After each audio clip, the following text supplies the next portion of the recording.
کہ دنیا کھوج لگا رہی ہے اربوں ڈالر استعمال کر کے کہ وہ خلائی مخلوق کی تخلیق کرے. ہمیں تو پی ٹی آئی والوں کو روزانہ خلائی مخلوق کا ٹاکرا کرنا پڑتا ہے اور وہ ویگو ڈالے میں ہمیں مل جاتے ہیں. ہر جگہ پہ پہنچنے کی بات تو میرے پاس اڑن تشتی تو نہیں ہے، اور میں نے قومی اسمبلی کے فلور پہ بھی کہا تھا.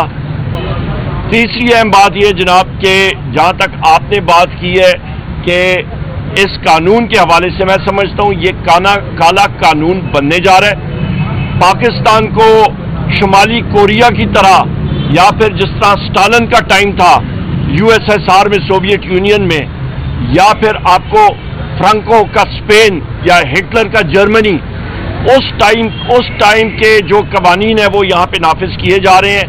لوب لباب کے کوئی شخص، خاتون یا مرد کوئی بات کر نہ سکے، یہ اہم بات ہے.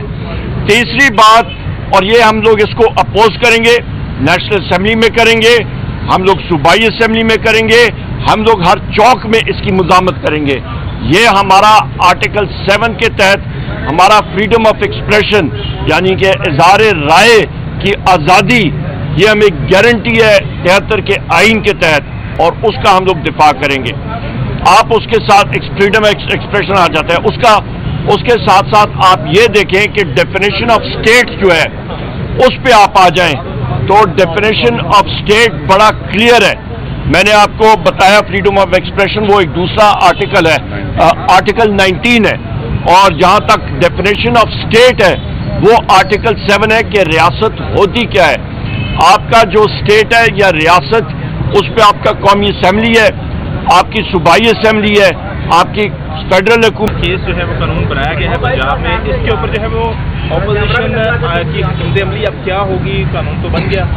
بسم اللہ الرحمن الرحیم. بہت شکریہ. سب سے پہلے تو میں اپنے بڑے بھائی اور میرے وکیل ہیں ڈاکٹر بابر اعوان صاحب، انہوں نے اپنی ماہرانہ قانون بحیثیت ماہر قانون انہوں نے جو آج دلائل پیش کیے وہ انگریزی میں کہتے ہیں hitting the Nile on the head.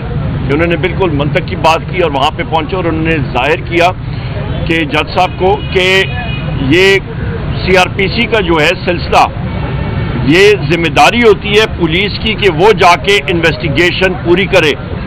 یہاں پہ یہ وہ راج کے ٹائم پہ پولیس افسران چاہتے ہیں کہ جی سب لوگ آئیں اور ان کے سامنے جھک کے بات کی جائے، تو وہ چیز جو ہے وہ آج ظاہر کی ہے ڈاکٹر بابر اعوان صاحب نے، اور میں ان کا شکر گزار ہوں.